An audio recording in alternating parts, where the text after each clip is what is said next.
Okay, at last, here we go. We're continuing the main plot. We're here at the Wehhan Terraces. A little recap of what's been going on since it's been quite a while since we were doing the main plot.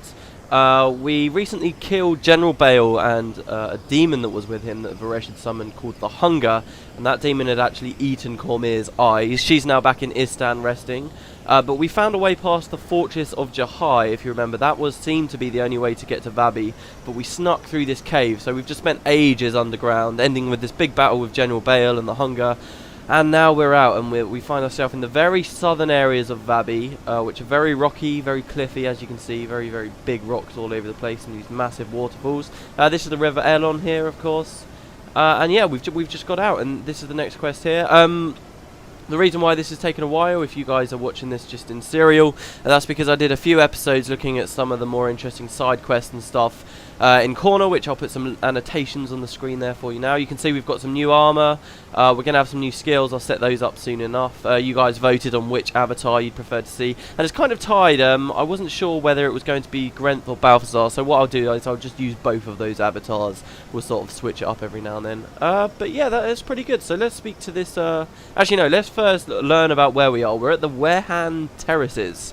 And a lot of stuff in Vabbi, by the way, has got really weird names that I'm bound to say wrong, but there you go. Okay, so let's read the description. These terraces were originally created by a monastic order dedicated to the goddess Dwayna. The restorative nature of the natural springs here made the location a regular stop for pilgrims. Though the order has since died out, its buildings and beautiful landscaping remains as a testament to their devotion. So this is just another area that's kind of ended up being abandoned as time has moved on. You can see this huge statue of Dwayna there. Very cool, kind of floating. We'll see as we go through Vabbi, lots of floating stuff. I mean, we see it's not new to see stuff floating and flying in the Guild Wars universe. We've seen it a few times before, particularly in Kryta. There was that sort of floating sanctuary place, which was really cool that we never got to go to. Anyway, here in Vabbi, we'll see like there's a flying temple and stuff. It's pretty cool. But yeah, so let's continue with the plot. What we're doing here, of course, is we're trying to get aid from Vabbi, which is actually about to be invaded by Corner. Anyway, enough rambling, let's do it.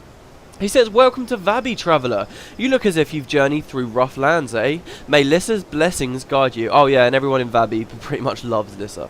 Okay, so what is this place? He says, "Welcome to Vabbi. This was once a great temple devoted to Dwayna, but like so much in this world, it is crumbling, abandoned by those who have forgotten the old ways."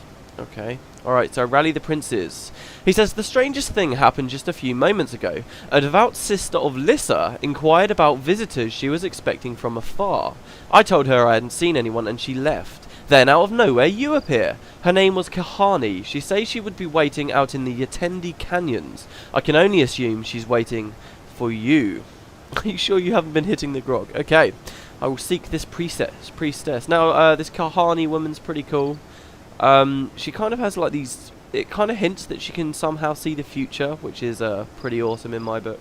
But yeah, let's move on through. Try not to spend too long staring at all the buildings and stuff. I'd love to be able to actually go indoors in places. That's one thing I'm really looking forward to in Guild Wars 2, just the fact you can see places like this and actually go indoors now. You might have noticed you never really indoors in Guild Wars 1. There's only a few times you actually are. Anyway, so there's a merchant there, corn peasant. Okay, guys, I'm going to go out into the Yatendi Canyons and change all my skills and stuff. So see you in a sec. Okay, there we go. It took me quite a bit longer than I originally anticipated. But everyone's got some new skills. They've all kind of switched up what they're doing. Hopefully we won't have too many problems. As I said before, Nightfall's really quite good because as you go further through, it does get more difficult, even though, you know, your party size isn't necessarily increasing any longer and nobody's leveling up. It still will get slowly harder. And of course, you guys remember the last cutscene we saw. Where am I going? By the way, all these cliffs, there's loads of scree and sort of harpies love to sort of roam around here, so watch out for those out here in Vabbi. But yeah, so in the last cutscene we saw, if you guys remember, Varesh had got a load of things called Marganites, loads of demons, which are now helping her out. So whenever we find some of these Cornins that are hoping to pursue us into Vabbi and try and take us out, they will be aided with some demons that we're going to be seeing quite a lot of. So the scout says he's hunting scree. They're really dangerous. Yeah, okay, let's take them out. So yeah, it's pretty cool. We'll see those soon enough, as I said. I've got a completely new build as well. I've gone with Avatar of Balthazar for a short while. We will go to Grenth, probably before we end Vabbi. We'll see. But yeah, so I have no idea sort of how I'm playing this. I've never really played a dervish before this LP, so do bear that in mind. But yeah, so we got to try and find this priestess. This is one of those quests where like it tells you, oh yeah, go find this person, but there's no, in the quest text, there's no actual indication of where you need to go. I mean, is the idea we've just wandered around for ages. But yeah, she's down here to the south, so.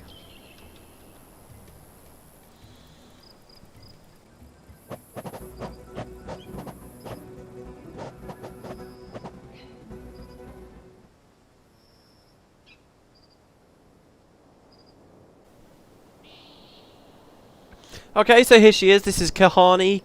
Get used to her, guys. She becomes not massively important, but she's a reasonably important character in the story. So yeah, let's see her. Oh, she's sitting down. So she says, "May Lissa's blessings of beauty grace you until the end of your days." I love her armor, that's so cool. Anyway, she says, "Talcora, it's been years since we went to school together.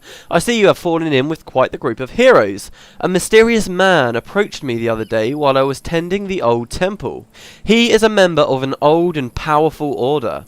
He told me to pray here and wait for your coming. Through my meditations, Lissa showed me the perils you have faced, and I learned of the evils of War Marshal Varesh.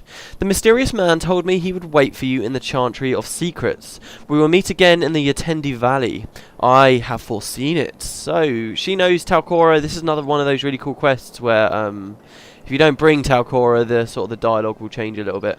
But yeah, so here she's talking about an old and powerful order. That would be the Order of Whispers, who we've sort of seen very briefly. Obviously, we would have seen them a lot more if we went with the Master of Whispers before. But they are very much entwined with the story of Nightfall, whether you go with the Martial Whispers or not. And we'll be seeing a lot of those. The Chantry of Secrets is actually kind of their base of operations. You remember the Temple of Aegis from the previous LP and the Xinku Corridor in Factions, those places that are sort of special temples that allow you access to the gods in the game? Well, yeah, the Chantry of Secrets is Nightfall's version of that outpost. And it's a pretty cool outpost. I like it simply because, well, I'll talk about it when we get there.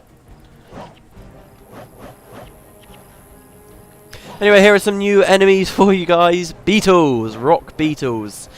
This is the first time we ever see them. In Cantha, they actually have this tradition called like beetle racing, which is really fun. I've showed you that before. But this is where sort of the beetles are native to. And I do believe they're still here in Guild Wars 2. Nothing really happens to the beetles. There's not much to talk about really. I love the design of them, but you know, that's all I can really say. You don't learn much about them because after all they are just beetles. And over there, these things here, you got a glimpse of them. These are behemoths. I call them behemoths. Get used to it. They're pretty cool. Again, not too much story about them. When you encounter them, there's all kinds of different looking behemoths, and they sort of all hang around together. I don't know whether that means sort of they change as they grow or what, but yeah, it's pretty cool. We'll see them as we go further forward. Those guys love to like put conditions on you and stuff though, so they're like ridiculously annoying. Okay, so here we go. Here are some of the Cornins that have come up to follow us. They don't seem... Oh, yes, they do. And look, they've got a Marganite Warlock with them. I'm going to quickly grab this bounty from this Vabbian scout. See what he has to say. He says, "Ahoy, Sunspear. I'm glad to see this far north of Istan. We could use the help." Okay, so this is a beast bounty. I'm just waiting for one of them to give us like a Cornin bounty because they're bound to have something interesting to say with that. Anyway, the Warlocks you guys can't see obviously because I'm playing with certain bits of my UI turned off. But the Warlocks are like, everything we've really been fighting so far have all been level 20 like us. But the Marganites are all like level 24, so they tend to be a bit more powerful. I'm actually ashamed to say it, when I first played the game I never really even noticed that at this point the Cornins had Marganites with them. I was just playing like normal. But it probably is a good idea to try and take them out first. So there, over there, that is the other side of the Fortress of Jahai, guys. That's the other side. You can actually go up there in this outpost. Whoa, what am I doing? There we go. You can actually go up there. There's a few quests that take place up there. It's pretty fun. You can't ever directly go through though. Like the gate's always locked, which is a bit of a shame. But I mean, it's quite cool that you can go to it on either side. I think Quite cool indeed. So we're really now just sort of hitting the road we would have gone on if that fortress wasn't there. So sort of all these past few episodes now don't really matter. We're now finally back on track. Anyway, here's a Marganite Reaper. I love the designs of the Marganite. Seriously, look at those things.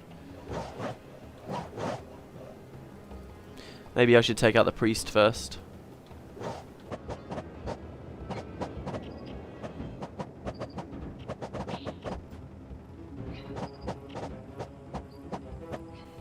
There we go. So you've got the fortresses through that archway on the left, past all these beetles and stuff. There's even a beetle boss there, Hajok Earth Guardian. We'll ignore him though. And come over this bridge over here. More corners.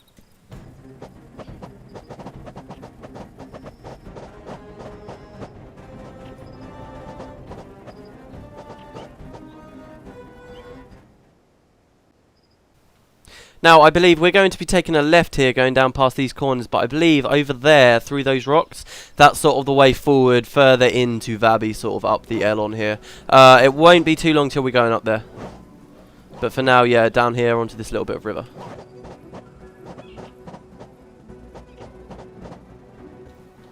Oh yeah, you might have noticed I've made Meloni the avatar of Melandru. Since, you know, we did all those quests around Ronjok, and you guys might have noticed she's always kind of talking about Melandru. I've kind of get the feeling Meloni sort of really devoutly follows Melandru. So I was like, yeah, it's kind of fitting to have her as the avatar of Melandru. Now that we know what avatars are, before I just had her using sort of an elite skill that wasn't in avatar form. But now that we know what they are, I figure, you know, why not? Why not?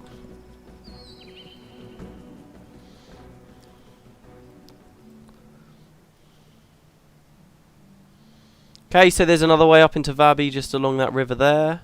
Over there. And here is the Chantry of Secrets. Look at this place. I love the entrance of this place. It really does look like a massive, ancient kind of tomb or something. And we can come on in. So cool. Come on, Corey. Come with us. So, here we go. This is the Chantry of Secrets. The coolest thing about this outpost, I love that waterfall. The coolest thing about this outpost, like I said, this is the place where in Nightfall you can go to visit the realms of the gods. So it's got all of the statues of the 5 gods here, but it's also got this big gate here. You can see that there's someone behind that gate. You can't get behind this gate until you've completed the game. So this is the last place we will come in the whole game. What's behind there? It's a mystery, who knows. But I will show you that right at the end. This is like the last place. Right now, we speak to the Guardian, and he says the area behind these doors is not yet ready for public access. So remember that, guys, because we'll be coming back. Is that meant to be like barbed wire on the top? That's hilarious. Okay, so, but for our purposes, like I said, this is the base for the Order of Whispers. Lots of quests we can get here. Lots of times we can help out with people. So look, there's this guy here. He gives you hero skills. All kind of things going on. Let's speak to this man. Is this the man we need to speak to? No, we need to meet with the Seeker of Whispers. Where's he? Oh, no. Okay, yeah, so this is the right guy. So let's speak to him about rallying the princes. He says, welcome to the Chantry of Secrets, Matt Greenspring. So, you seek to rally the princes against the darkness creeping into this land. Indeed, your goals and that of our order are aligned. Unfortunately, the princes protect themselves with ignorance and opulence, but you are just in time for the Festival of Liss. Remember, Talcora talked about that right at the end of the last chapter. Kahani will help you obtain an invitation. Attend the festival and convince the princes that Varesh has motives other than just your capture and their protection. When the time comes, we will aid you in your fight against much darker abominations. So, as we've been going through, obviously we've been having the Sunspear title coming through. Now another title comes into play, which is the Lightbringer title. So, he says, by now, you may have heard people refer to you as a Lightbringer. The responsibility that goes along with that title is great. Okay, so what is a Lightbringer? We are all Lightbringers, if we choose to be. A Lightbringer is someone who serves as a beacon to others, illuminating the way of righteousness in these dark times. Demons walk these lands. It is the duty of the willing to drive them back to the cold crypts from whence they came. Okay, so tell me about the ranks. Each rank you gain as a Lightbringer will make you more powerful. Once you gain a high enough rank, you will be taught skills known only to the Order of Whispers. So this is kind of just progressing through the Order of Whispers, I guess you could say. And as he says, we do actually become more powerful. That's not just words, that's true. The higher your Lightbringer title goes, the more damage you do to Varesh and her demonic allies, which is pretty cool. Okay, so tell me about the points. As you battle the forces of darkness, you will earn these Lightbringer points. So this happens from now on. If you wish to rise quickly as a Lightbringer, heed the advice of the Whispers informants you encounter. Through their teachers will you hone your craft. So basically, you know, the Sunspears that have been offering us bounties and the Wandering Priests and stuff. Now, sometimes we can find the Order of Whispers out in the wilderness, and they'll appear to us and say, here, have this bounty. That's basically what it is. Okay, so tell me about the informants. What is there to know? If they allow you to see them, it is likely they have something worthwhile to tell you. And yeah, like he says, we can get skills. I will be coming back here. I don't want to waste too much time here at the moment, though. Nice little introduction to this place. But yeah, so we need to go find Kahani. And if you remember, when we first met her, she said... Oh, no, I can't read that dialogue. But if you remember when we met her earlier, she said, "Oh, I have foreseen we will next meet in the Yatendi Valley." So that's where we're going to now, to meet her and get an invitation. I really like this festival, by the way, guys. This is one of my favourite missions in the game. It's quite a unique one. You'll see why. You'll see why. Okay, guys, I got a tiny little bit carried away when I started filming this, and I ended up filming about 30 minutes worth of footage. So I've split this episode in two. So I will see you next time. Hope you enjoyed the episode.